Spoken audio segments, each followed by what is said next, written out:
coverage of Artemis 2 returning from its historic journey around the moon and back. 1 minute until entry interface. You know, the launch 10 days ago is also high anxiety. But after that moment, getting through this historic journey, the next major test is the one about 30 seconds away now, the re-entry into the Earth's atmosphere, 24,000 miles per hour, facing... Mark, 1 minute until entry interface. 1 minute, they're saying. We can take our countdown down now. We'll listen into NASA. Start of our 6-minute blackout. For this critical moment. Let's listen. Integrity, 1 minute to a 6-minute blackout. Integrity.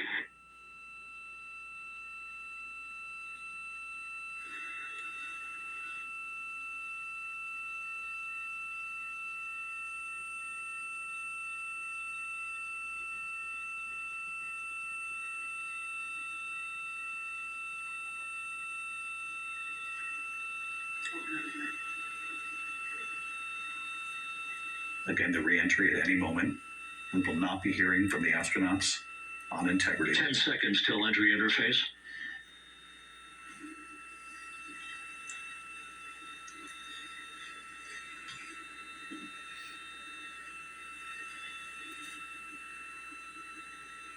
And we have crossed the threshold, now entering the Earth's atmosphere.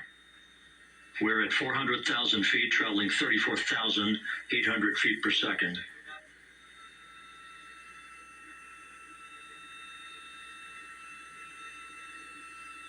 Time to splash down, 13 minutes, 10 seconds. This is incredible to witness, and Susan, I gather that's some of the heat right there. Yes, that's the plasma. The plasma and the heat surrounding this capsule. And they deploy at about 22,000 feet, right, Susan? And they're the first ones to come out. Yeah. There they are. There they are. There they are right there. And then And there they're go the first series of parachutes. right away. And we're on drogues. And Houston, we're visual 2 drones out the window. The drone. Those parachutes right there will slow the spacecraft to about 200 miles an hour. Next up, We copy, we see them. the deployment of pilot parachutes that will pull the main chutes out. Time to splash down, 3 minutes and 10 seconds.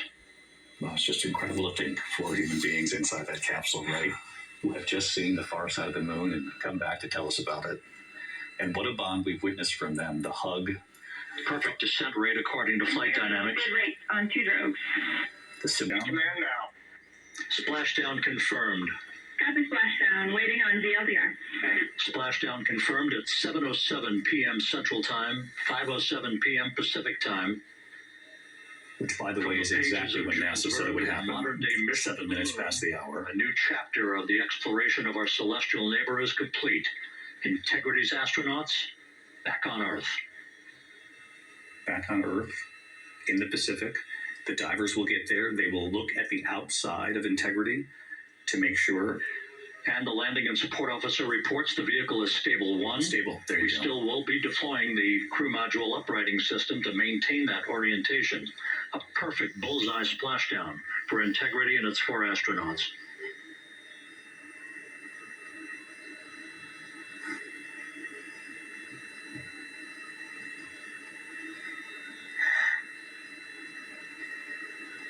We can breathe. We can. We just want to see them now, right? And they will get to the craft, the divers. And as I was mentioning earlier, I just don't like to talk over NASA because they're so fascinating. I'm having fun listening in on them as well. But they will check the exterior of the capsule to make sure that there isn't any significant damage, to make sure it's safe to open the latch. The unofficial splashdown time, 7:07 and 47 seconds p.m. Central Time. We'll get that refined for you. Well, now they're just showing off. This is exactly when we said it would happen. 31 minutes, 35 seconds. 15-minute countdown. One of the fast boats circling Integrity right now. Okay, stand by. Yeah, we'll confirm here in a second. They were able to The get crew there on quickly. board Integrity coordinating with the flight control team in Houston here in Mission Control on the timing of the power down of the vehicle, which will be the precursor to the recovery teams approaching the spacecraft. There are no issues with integrity. We've had a bit of broken capability in establishing a SARSAT or satellite phone communications capability between the crew on board Integrity and the recovery team. That will get sorted out here shortly. Yeah, blame it on the satellite. There's plenty of cooling Because on everything board else is Integrity. picture perfect here. So there's If no you're rush wondering to how get these to the dive teams were able to get here so quickly, it's because the USS Bertha, the amphibious naval ship, was just about 1.5 miles from the splashdown point. Will Reeve standing by in Southern California. And, well, I'm not sure if you heard the sonic boom, but off in a distance in the ocean there, this is picture perfect. Yeah, David, there's a lot of folks out here at the beach who were hoping to hear the sonic boom. They kept coming by asking us if they were going to see the splashdown or hear it, and unfortunately, no dice. But everybody knows that out there, the crew safely splashed down and that the rest of the protocols are happening as they should be. Every precaution being taken, every item on the checklist being taken care of, and a sense of excitement here in San Diego. This feels like these astronauts who went further than anyone has ever traveled before in the history of mankind. They returned here to Southern California. People are pretty excited about that here, even if they didn't hear the sonic boom. We were looking forward to that. Maybe next mission. Maybe the next mission. There are going to be a couple more Artemis missions now that this one has been successful. You can see the teams in the water there, just off the coast of San Diego. And as Will was saying, there's a lot of pride there in San Diego that they've been part of this history. Recovery teams are going to secure some lines here. They're waiting for the power down before they can get any closer to the capsule. Delayed, NASA says, because of some issues with the satellite communication. Called the front.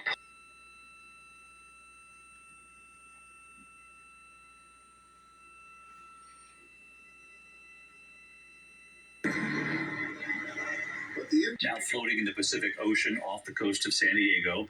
2 of the astronauts now in that raft. We knew they would put an inflatable, what they were calling a front door, on the capsule so that they could step out of the capsule and onto that raft. It's our belief that it's Christina Cook and Victor Glover, the first 2 who were supposed to emerge from the capsule.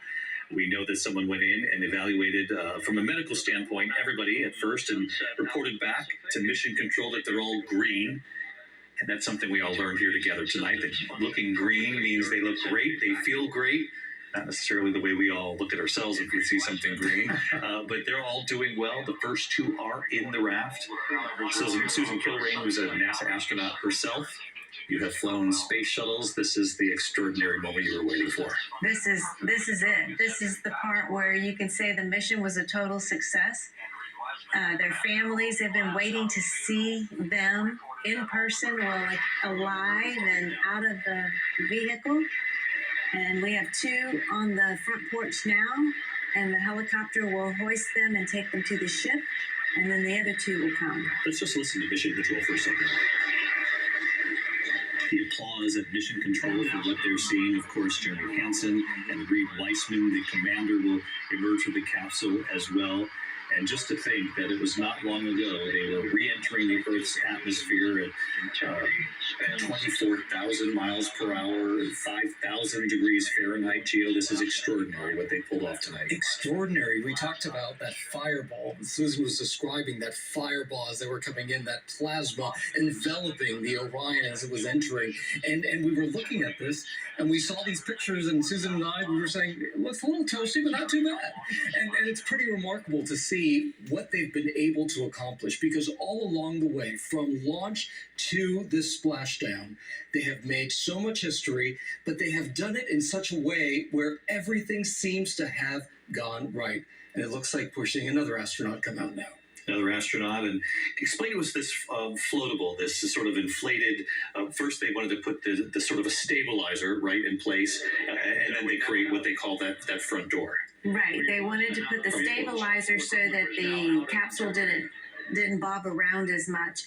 And then the front porch, so to speak, is just the raft that they can get out on. Let's listen to the applause. Signaling all 4 astronauts: Christina Cook, mission specialist; Victor Glover, the pilot, the first African-American to fly around the moon; Jeremy Hansen from Canada, making history as well, the first non-U.S. astronaut to fly to the moon; and Reed Weissman, who was the commander, Reed's late wife Carol, got some attention during this flight as well because she got cancer in 2020, and when they were traveling past the far side of the moon, and they were recording what they were witnessing, including new craters that they were documenting.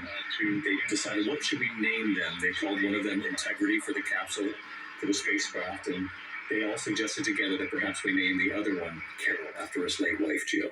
And that's what's so remarkable about this whole thing, the human stories that we saw play out here. That moment when they embraced each other and hugged, and they were there for Reed Weissman as he broke down in tears, thinking about that his wife was memorialized there on the moon and was a part of this mission just as much as they were. For Jeremy Hansen, this was his first time flying to space. What a first trip to space. So let's go back to the images of all four of them in that raft, having emerged from the capsule.